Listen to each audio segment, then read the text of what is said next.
Hello friends, स्वागत है आप सभी को अपने YouTube channel biology concept classes Supaul में। आइए आज हम आप सभी बिहार बोर्ड यानी क्लास 10th के बच्चों के लिए लेकर आए क्लास 10th का क्रैश कोर्स की सुविधा।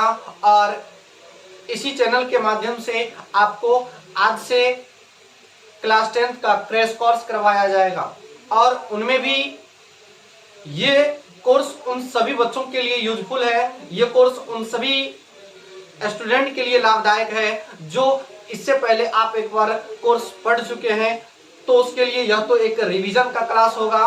और बाद बाकी जो भी विद्यार्थी अभी तक में कुछ भी नहीं पढ़े हैं, यानी कि आपके पास टाइम का अभाव के कारण या आप नहीं पढ़ पाए, तो आप इस चैनल से जुड़े और इस चैनल के माध्यम से आप 10th के क्रैश कोर्स को हर एक वीडियो को चैप्टर वाइज देखें और जिससे आपकी रिजल्ट एक बेहतर से बेहतर हो पाए। तो आज से हम आपके लिए स्टार्ट कर रहे हैं, यानी क्लास 10th के बच्चों के लिए जो मैट्रिक की बोर्ड का एग्जाम 2023 में देने जाएंगे और देने के लिए जा रहे हैं उन सभी बच्चों के लिए।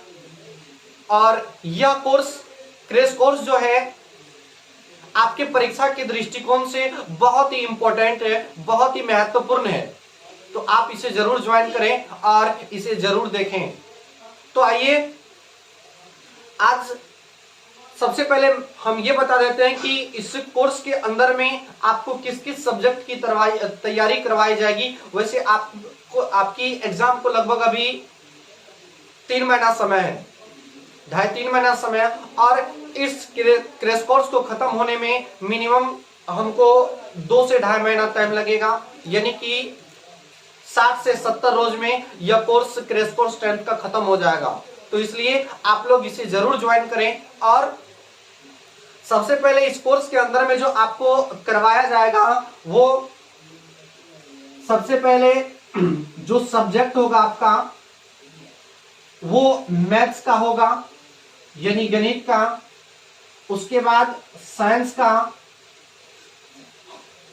उसके बाद एसएसटी का और हिंदी का।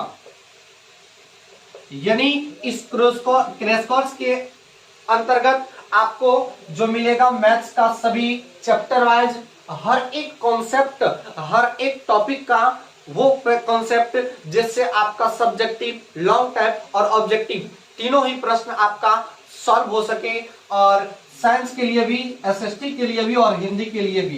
तो इन सारी सब्जेक्ट के लिए हम चैप्टर वाइज कॉन्सेप्ट हर एक टॉपिक का, हर एक चैप्टर से रिलेटेड आपको मिलेगा, तो आप इसे जरूर ज्वाइन करें। तो आइए सबसे पहले आज हम स्टार्ट करते हैं क्लास 10th के मैथ्स का पहला चैप्टर।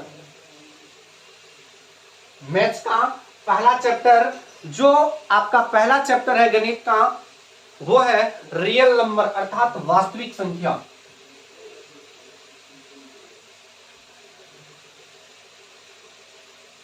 वास्तविक संख्या जिसे इंग्लिश में कहते हैं रियल नंबर।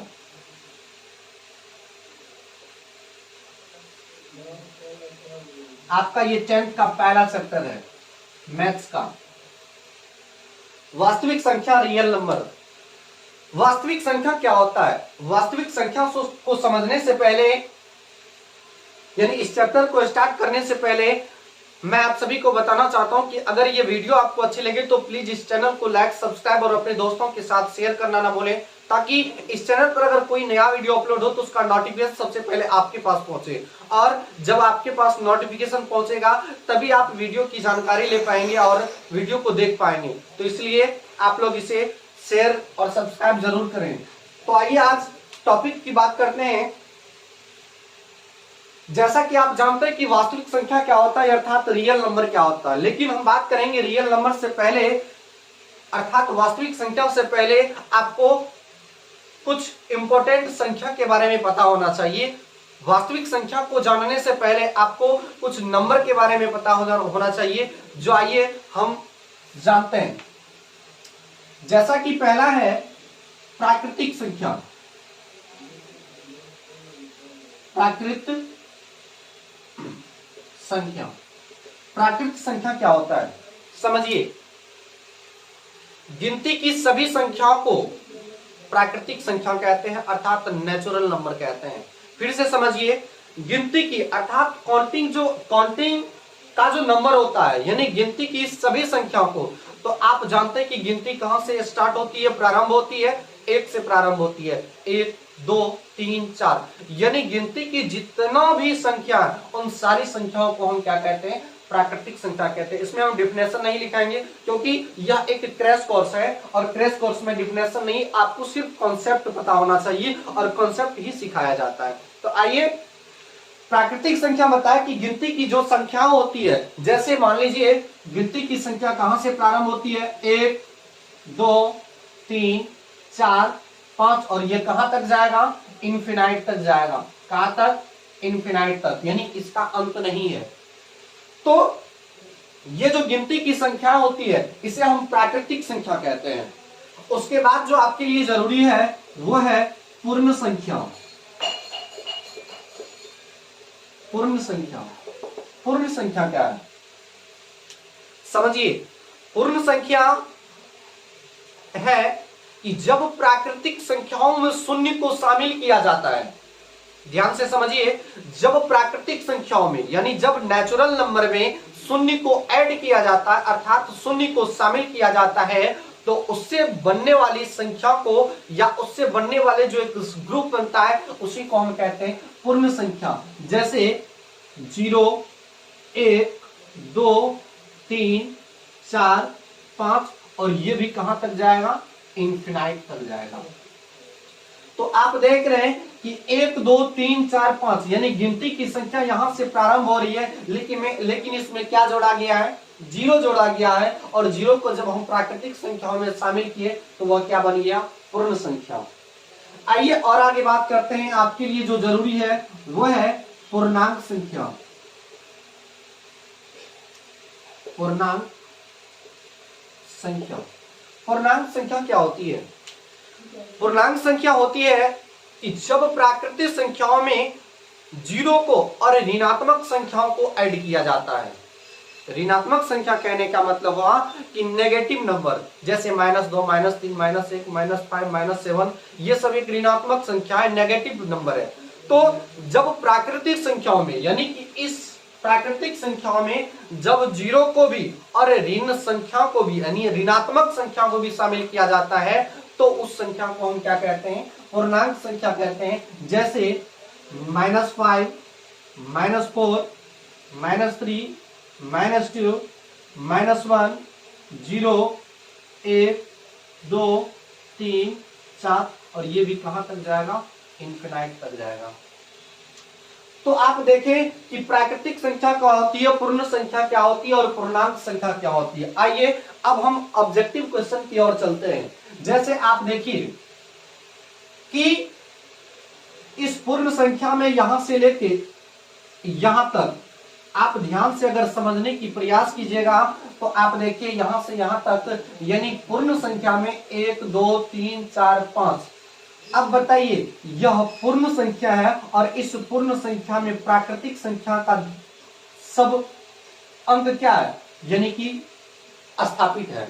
यानी कहने का मतलब हुआ कि पूर्ण संख्या में प्राकृतिक संख्या का सभी अंक मौजूद है। इस आधार पर आप यह कह सकते हैं कि पूर्ण संख्या जो होती है वह, यानी कि सभी प्राकृतिक संख्या पूर्ण संख्या होती है, क्योंकि आप देख रहे हैं कि पूर्ण संख्या, प्राकृतिक संख्या का जितना भी मेंबर है 1 2 3 4 5, यह सभी कहां मौजूद है, पूर्ण संख्या में। तो इस आधार पर आप एक ऑब्जेक्टिव पूछा जाता है प्रश्न में कि क्या सभी प्राकृतिक संख्या पूर्ण संख्या होती है, तो हम आंसर करेंगे कि हाँ होती है, क्योंकि प्राकृतिक संख्या पूर्ण संख्या में मौजूद होता है। अब आइए इससे उल्टा बात करते हैं।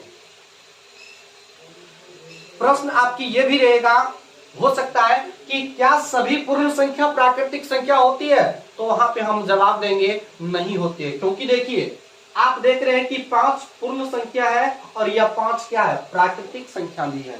4 देखिए पूर्ण संख्या है लेकिन यह 4 क्या है, प्राकृतिक संख्या भी है। 3 देख रहे हैं पूर्ण संख्या है लेकिन यह 3 क्या है, प्राकृतिक संख्या भी है। दो देख रहे हैं पूर्ण संख्या है लेकिन यह एक प्राकृतिक संख्या भी है। एक देख रहे हैं पूर्ण संख्या है लेकिन यह एक प्राकृतिक संख्या भी है। अब आप कहिएगा जब सब पूर्ण संख्या प्राकृतिक संख्या में भी मौजूद है तो हम इसे पूर्ण संख्या को प्राकृतिक संख्या क्यों नहीं कर सकते? इसलिए क्योंकि यहाँ पे देखिए सब तो मौजूद है लेकिन जीरो तो मौजूद नहीं है, शून्य।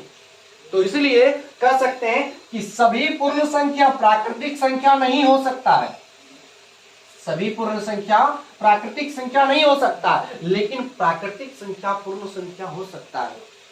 समझ गए यहां तक? आपका यहां से दो ऑब्जेक्टिव क्लियर हुआ कि सभी प्राकृतिक संख्या पूर्ण संख्या हो सकती है, इसका आंसर क्या होगा?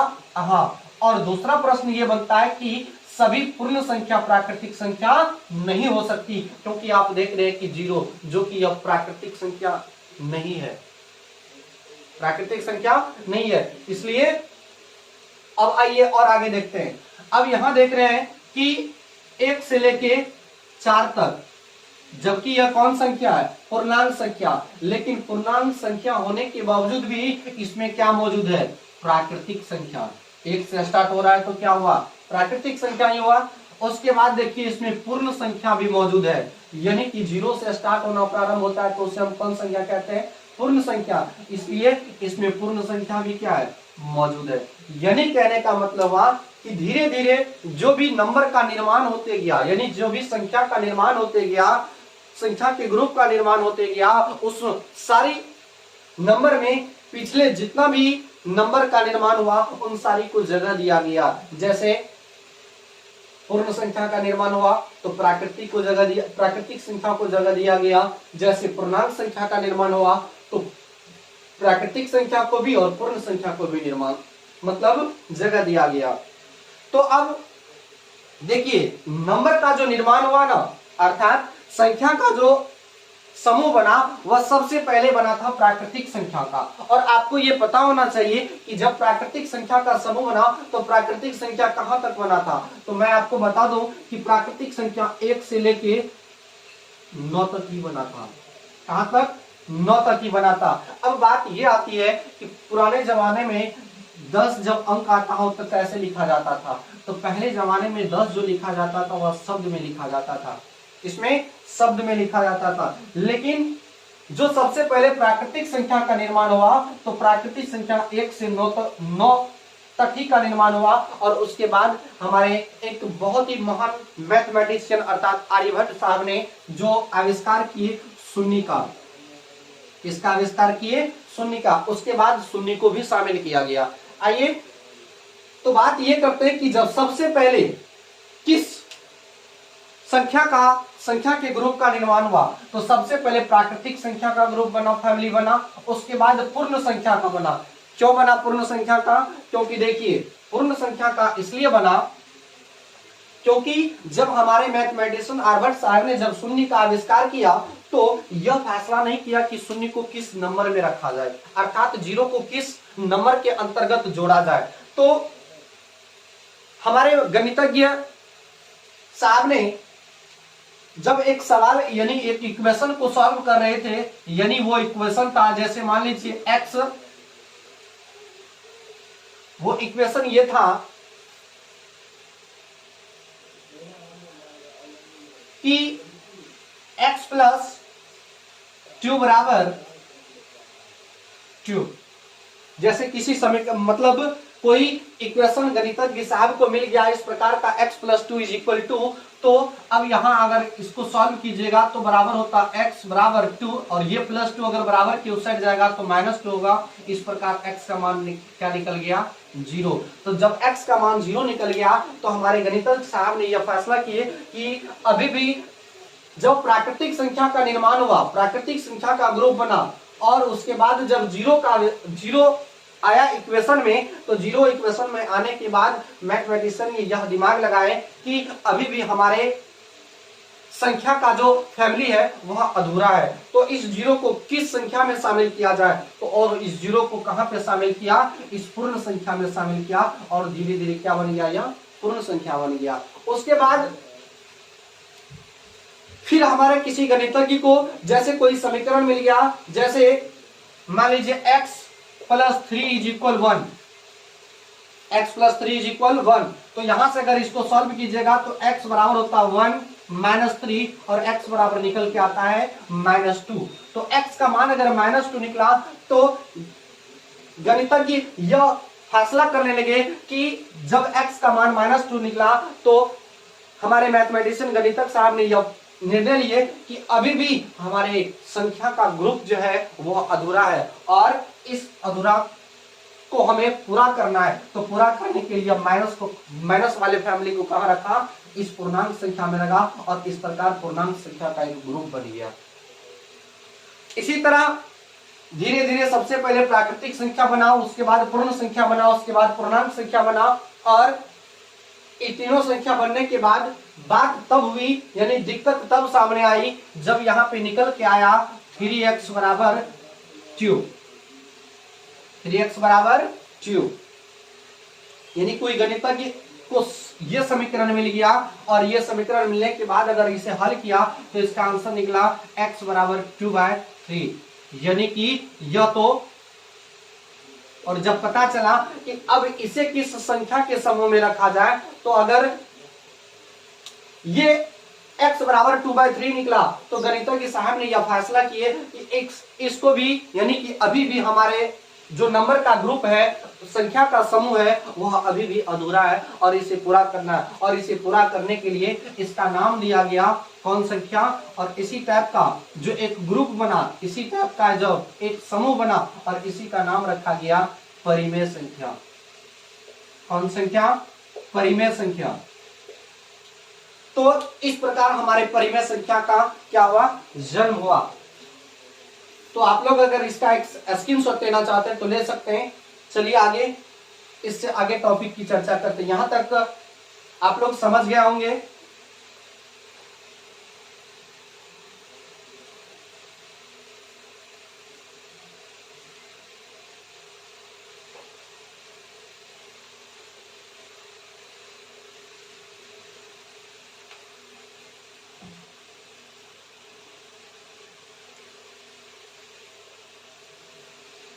अब आइए बात करते हैं परिमेय संख्या की।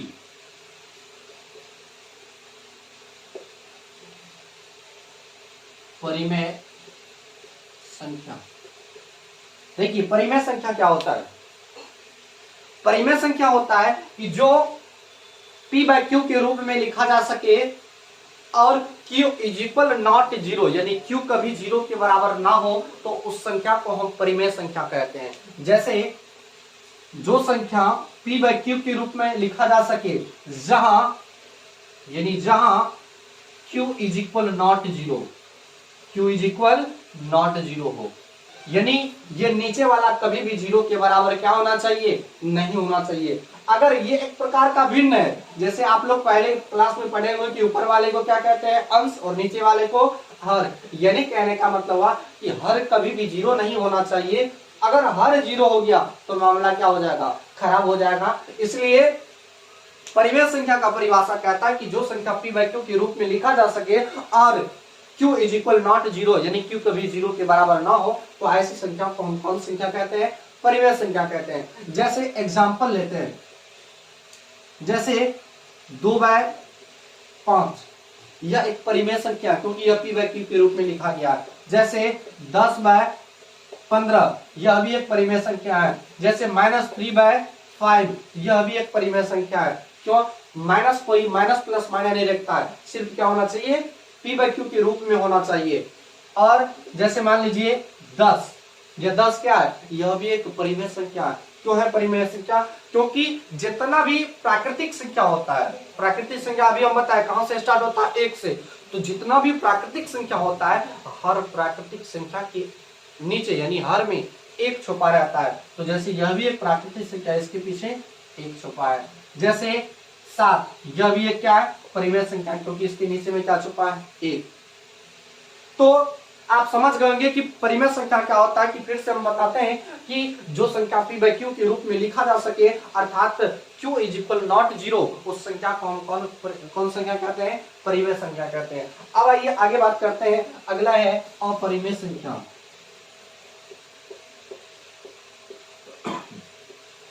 अपरिमेय संख्या, अपरिमेय संख्या किसे कहते हैं? अपरिमेय संख्या वो होता है जो p/q के रूप में नहीं लिखा जा सके, यानी इसका अपोजिट होता है। जो संख्या p/q के रूप में नहीं लिखा जा सके उसे क्या कहते हैं? अपरिमेय संख्या कहते हैं। जैसे देखिए, जैसे हम एक उदाहरण लेते हैं, √2 यह एक अपरिमेय संख्या है। जैसे √5 यह एक अपरिमेय संख्या है। जैसे पाई एक परिमेय संख्या है, लेकिन पाई का जो वैल्यू होता है, पाई का जो मान होता है 22/7, यह एक परिमेय संख्या है। यानी पाई का वैल्यू परिमेय संख्या, और अगर डायरेक्ट पाई लिखा हुआ तो यह क्या है? अपरिमेय संख्या है।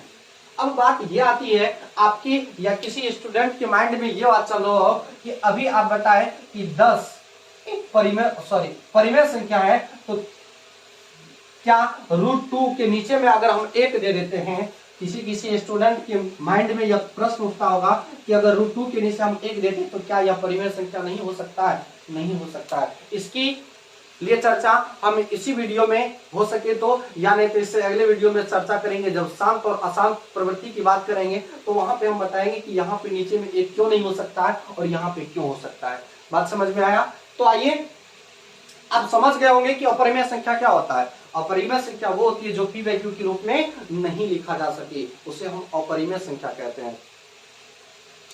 कपड़ा कहां गया?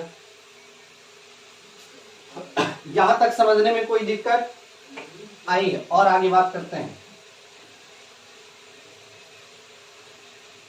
समझ में आ रहा आप सभी को? आइए, अब क्या हुआ, जब इन सारी संख्याओं का एक ग्रुप बन गया तो संख्याओं का एक घर बनाना था, संख्याओं के लिए एक घर बनाना था। तो बात क्या हुई कि संख्याओं का जब एक घर बनाना था तो यह एक परिमेय संख्या, कौन संख्या? परिमेय संख्या प्लस अपरिमेय संख्या, प्लस अपरिमेय संख्या, ये दोनों मिलकर एक घर का निर्माण किया। किस घर का? संख्या का एक घर का निर्माण करना था। किसको? मैथमेटिशियन को, यानी हमारे गणितज्ञ साहब को। और उन्हीं को जब एक संख्या के घर का निर्माण करना था तो उस घर को बनाने के लिए परिमेय संख्या और अपरिमेय संख्या की जरूरत पड़ी। और जब इस दोनों को मिलाया गया और मिलाने के बाद इस घर का नाम रखा गया वास्तविक संख्या। कौन संख्या? वास्तविक संख्या, जो आपके चैप्टर का नाम है रियल नंबर। रियल नंबर, यही आपकी चैप्टर का नाम है। तो आप समझ गए कि वास्तविक संख्या कहां से आया, यानी कि जब अपरिमेय संख्या परिमेय संख्या का आविष्कार हुआ तो वास्तविक संख्या, तो वास्तविक संख्या को जब मतलब हम देखते हैं तो वास्तविक संख्या बना परिमेय और अपरिमेय, यानी कि जब एक संख्याओं का घर बनाना था, संख्याओं का एक हाउस बनाना था, तो उसके लिए हमको परिमेय संख्या और अपरिमेय संख्या यानी दोनों को अगर मिलाते हैं तो एक घर का निर्माण होता है। और उस घर का नाम रखा गया कौन संख्या? वास्तविक संख्या अर्थात रियल नंबर। कौन नंबर? Real number. अभी हम जस्ट एक टॉपिक पर चर्चा किए थे, पूर्णांक, और उस टॉपिक के हमें कुछ अधूरा बताना अधूरा रह गया था। आइए उस टॉपिक पर चर्चा करते हैं और उस टॉपिक पर आधारित हम कुछ सवाल को भी सॉल्व करेंगे, लेकिन उसके बारे में कुछ कॉन्सेप्ट को जान लेते हैं। उसके बाद हम उस टॉपिक पर आधारित सवाल को सॉल्व करेंगे। जैसे देखिए, जैसे हम बताए थे पूर्णांक, क्या बताए थे? पूर्णांक। देखिए, पूर्णांक को कई तरीकों से विभाजित किया गया है। पूर्णांक को कई तरीकों से क्या किया गया है? विभाजित किया गया है।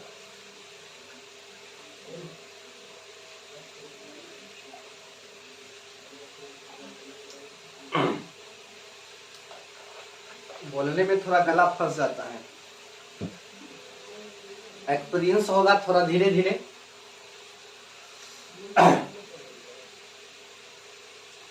क्योंकि देखिए, कभी कभी होता क्या है कि बीच बीच में ऑनलाइन पढ़ाना छोड़ देते हैं, क्योंकि बहुत सारा इधर उधर काम रहता है, तो बहुत सारा वर्क रहता है। जैसे ऑफलाइन ट्यूशन भी है, या और अपना सेल्फ स्टडी भी करना होता है बहुत सारा, इसलिए कभी कभी जब एक्सपीरियंस छूट जाता है तो मतलब जब एकाएक बोलने के लिए 1 घंटा 1.5 घंटा अगर रनिंग पकड़ता है तो वहाँ उस दरमियान होता है कि थोड़ा गला सा बच जाता है, लेकिन धीरे धीरे ठीक हो जाएगा। आइए पूर्णांक की बात करते हैं। पूर्णांक क्या होता है कि इस पूर्णांक को ना 2 तरीका से विभाजित किया गया। पहला तरीका जो है, सबसे पहले इसे जो विभाजित किया गया वो विभाजित किया गया 2 से विभाज्यता के अनुसार। किसके अनुसार? 2 से विभाज्यता के अनुसार 2 से विभाज्यता के अनुसार।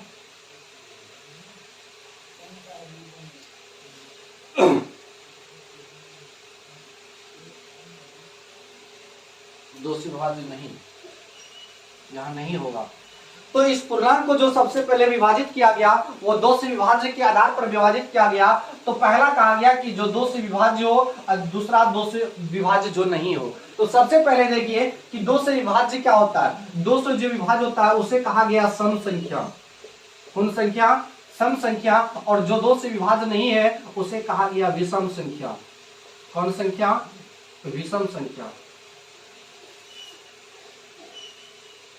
यानी कि इस पूर्णांक को दो से विभाज्यता के नियम के बांटा गया। तो पहला 2 से विभाज्य जो है वो, और दूसरा 2 से जो विभाज्य नहीं है वो। तो जो 2 से विभाज्य है उसे कहा गया सम संख्या, और जो 2 से विभाज्य नहीं है उसे कहा गया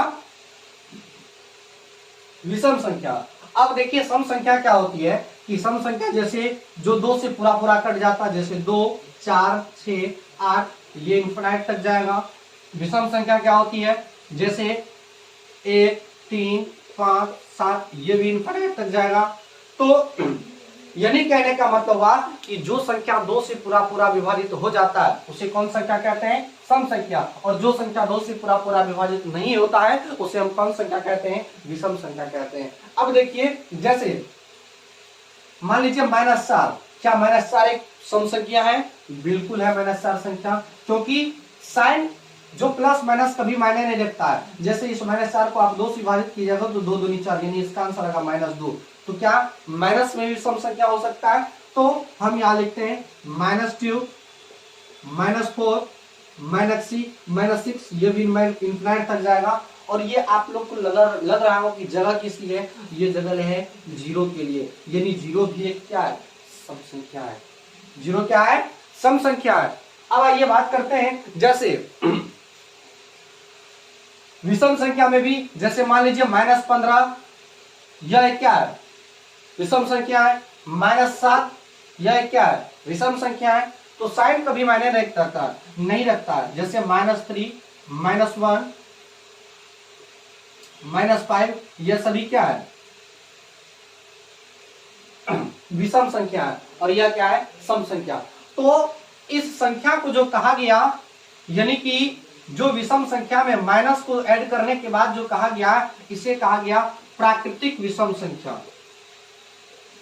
प्राकृतिक या धनात्मक विषम संख्या, इसे कहा गया धनात्मक विषम संख्या। और इसे कहा गया धनात्मक सम संख्या, यानी कि प्राकृतिक या धनात्मक सम संख्या।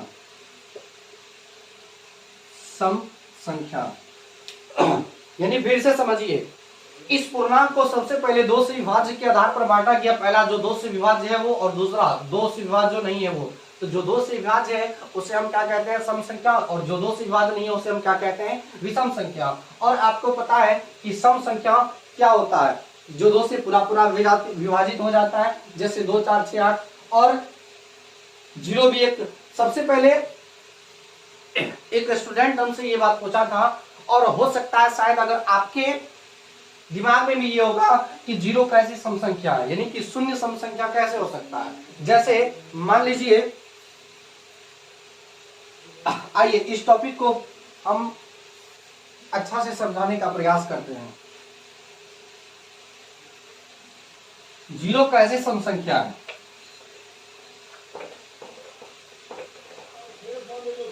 क्योंकि हमें एक विद्यार्थी ने पूछ दिया था कि सर जीरो कैसे सम संख्या हो सकता है। आइए, अगर हो सकता है आपके माइंड में भी यह क्वेश्चन हो तो यहाँ पे क्लियर हो जाएगा। जैसे सबसे पहले हम आपके सामने कुछ नंबर का ग्रुप लिखते हैं, जैसे -6, -4, -2, 0, 2, 4, 6, 8, 10। आइए, आप देख रहे हैं यह एक संख्या का यानी यह एक नंबर का ग्रुप है। अब सबसे पहले आप ये बताइए कि जिस संख्या में आपको यह डाउट नहीं हो रहा है कि यह सम संख्या है, यानी कहने का मतलब हुआ कि जिस पर इन सारी संख्याओं को देखकर आप बताइए कि क्या इन सारी संख्याओं में जिस पर आपको फुल्ली विश्वास होता है कि यह सम संख्या है, उसका एक नाम बताइए। जैसे मान लीजिए 4, आपको 4 पे बिलीव है या नहीं, यानी 4 सम संख्या है या नहीं, इस पे भी बिलीव नहीं है। यह एक सम संख्या है, क्योंकि अगर 4 को आप 2 से भाग दीजिएगा तो यह 2 से पूरा पूरा क्या होता है, कट जाता है, इसलिए यह 4 क्या है, सम संख्या है। तो आपको पता होना चाहिए कि 4 सम संख्या है। 4 क्या है, सम संख्या है। और सॉरी, हम नंबर का जो ये लिखिए ना वो गलत कर दिए। नंबर का ग्रुप ऐसे लिखना चाहिए, जैसे -8, -7, -6, -5, -4, -3, -2, 1, 0, 1, 2, 3, 4, 5, 6, 7, 8, 9, 10। अब आइए समझते हैं।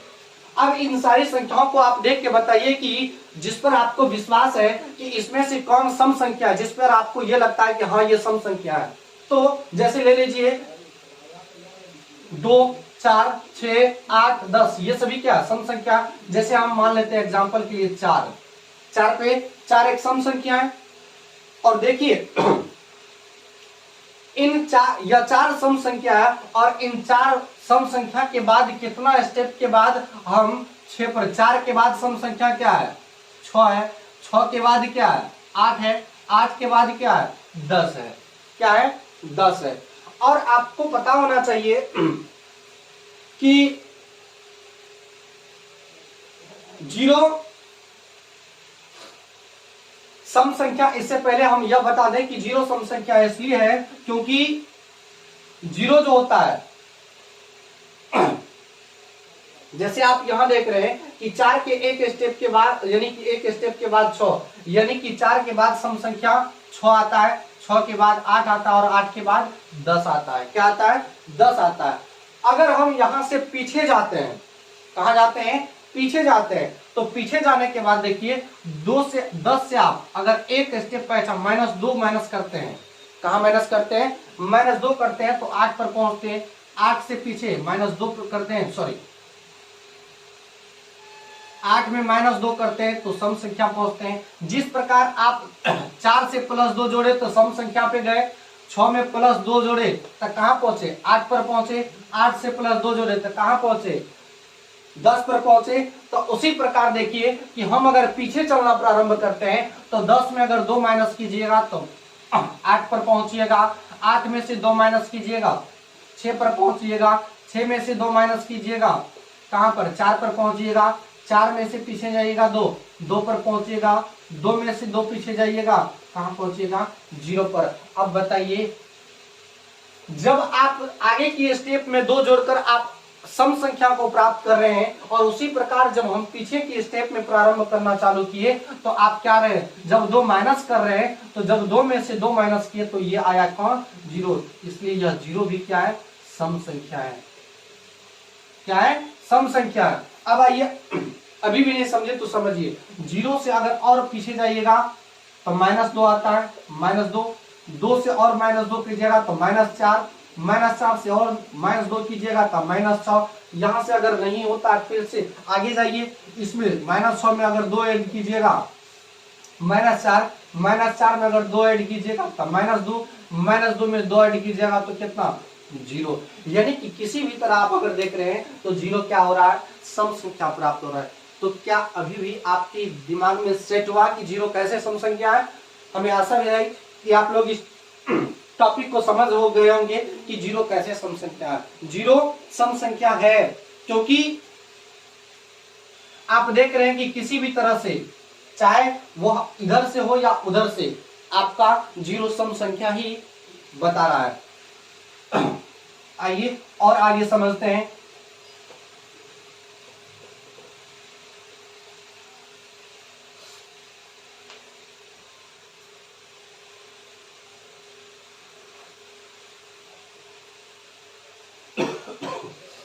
अब आइए, अब जो पूर्णांक को बांटा गया वह बांटा गया विभाजकता के आधार पर। किसके आधार पर?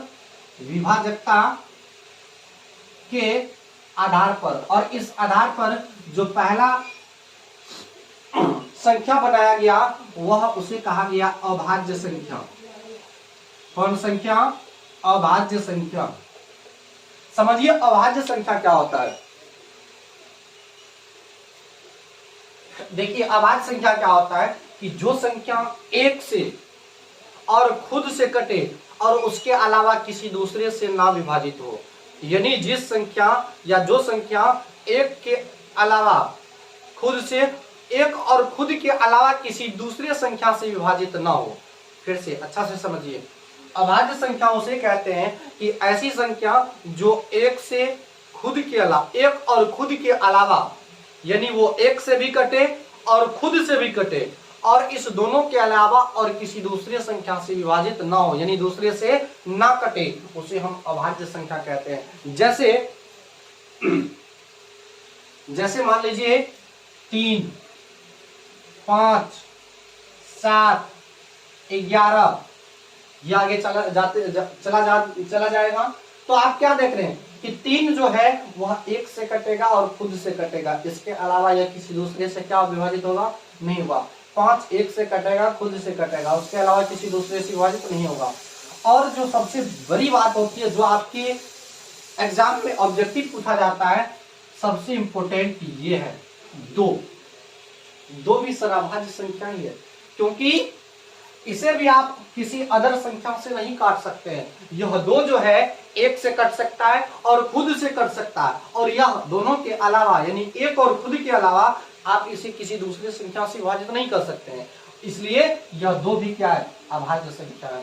तो इस अभाज्य संख्या से रिलेटेड जो सबसे इंपॉर्टेंट प्रश्न आता है वो ये आता है कि सबसे छोटी अभाज्य संख्या क्या है? सबसे छोटी अभाज्य संख्या, तो आंसर क्या आएगा? 2। सबसे छोटी अभाज्य संख्या 2।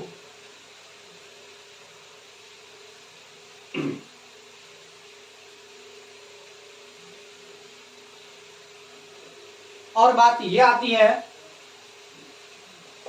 कि सम अभाज्य संख्या इसमें से क्या है?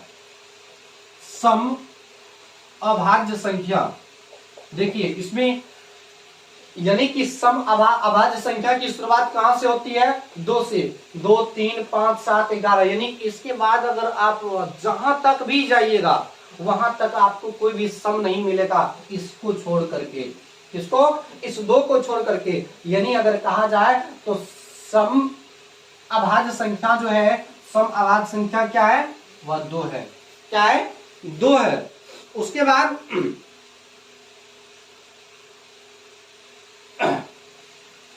कहा जाता है 1 से लेके 50 तक कितना अभाज्य संख्या है? तो 1 से 50 तक 15 अभाज्य संख्या है। 50 से लेके 100 तक कितना है? 10 अभाज्य संख्या। यानी कुल मिला के अगर कहा जाए तो 1 से लेके 100 तक कितना अभाज्य संख्या है? टोटल 25। कितना है? 25। तो आप समझ गए हो कि अभाज्य संख्या क्या होती है कि ऐसी संख्या जो एक और खुद के अलावा किसी दूसरी संख्या से विभाजित ना हो, तो ऐसी संख्या को हम क्या कहते हैं? अभाज्य संख्या कहते हैं। और सबसे छोटी अभाज्य संख्या क्या है? 2। और समअभाज्य संख्या क्या है? 2। ये सब क्वेश्चन आपके ऑब्जेक्टिव में पूछा जाता है। आइए अब अगला समझते हैं। अगला जो बांटा गया है वो है विभाजकता के आधार पर। आप अभाज्य को देख लिए, अब आइए भाज्य को देखते हैं। भाज्य संख्या, भाज्य संख्या, भाज्य संख्या क्या है? सबसे पहले समझिए भाज्य संख्या क्या होता है। भाज्य संख्या ऐसी संख्या जो एक और खुद के अलावा कम से कम एक दूसरी संख्या से भी विभाजित हो। समझिए, ऐसी संख्या जो एक और खुद के अलावा यानी एक और स्वयं के अलावा किसी दूसरी संख्या से भी विभाजित हो, तो उस संख्या को हम क्या कहते हैं? भाज्य संख्या कहते हैं। फिर से समझिए कि ऐसी संख्या जो एक और खुद के अलावा किसी कम से कम दूसरी संख्या से भी क्या हो? विभाजित हो, उसे हम क्या कहते हैं? भाज्य संख्या कहते हैं।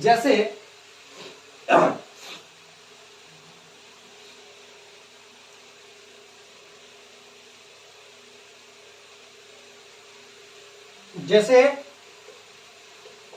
लीजिए 4, 6, 8, जैसे 10, ये सभी संख्या आप देख रहे हैं कि एक से, जैसे देखिए 4 किससे कटता है?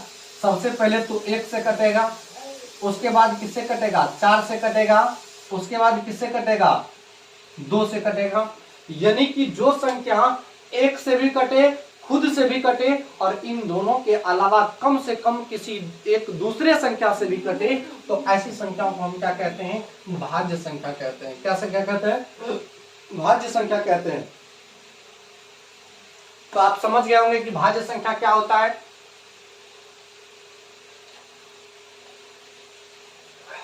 समझ में आ रही है आप लोगों को क्लास?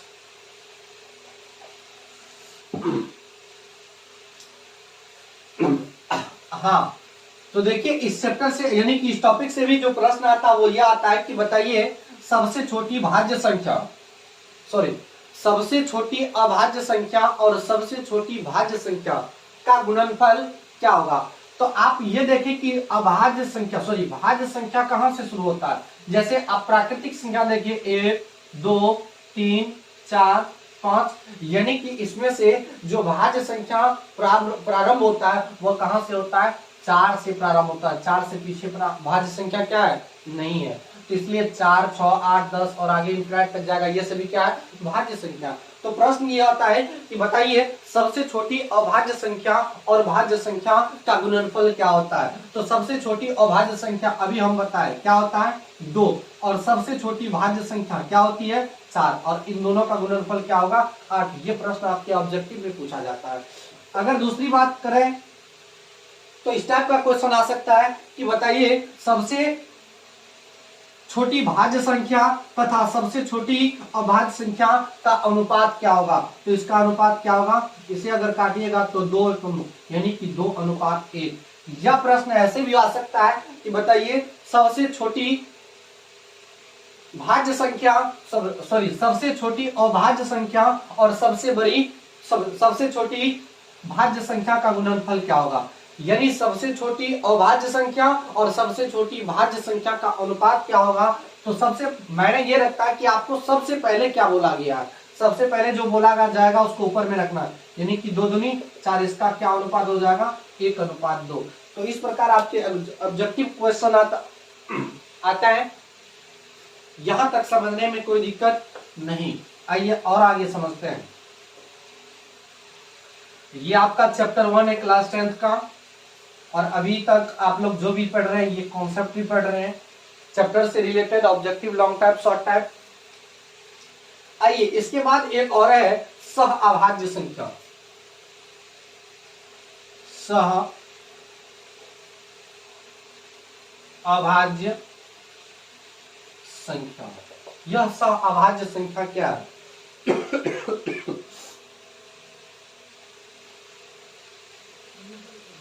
सह अभाज्य संख्या क्या होती है? समझिए, सहअभाज्य संख्या वो होती है जब दो ऐसी संख्या जिसका HCF 1 होता है, जिसका HCF क्या होता है, 1 होता है। यानी कहने का मतलब हुआ कि सहअभाज्य संख्या वो है जब दो संख्या, हम यहां पे लिख देते हैं, दो वैसी संख्या जिसका HCF 1 होता है। क्या होता है, 1 होता है। उसे हम अभाज्य संख्या कहते हैं। उसे हम क्या कहते हैं, अभाज्य संख्या। जैसे देखिए उदाहरण के तौर पर 2 और 5, 2 और 5 यह एक ऐसी संख्या है जब आप इन दोनों का महत्तम निकालिएगा अर्थात HCF ज्ञात कीजिएगा तो इसका HCF क्या निकलेगा, 1। यानी 2 का सहभाज्य क्या है, 5, और 5 का सहभाज्य क्या है, 2। उसी प्रकार देखिए 9 और 16 यह दोनों भी एक भाज्य संख्या, सहभाज्य संख्या, क्योंकि जब इन दोनों का आप HCF निकालिएगा तो क्या निकलेगा, 1 निकलेगा।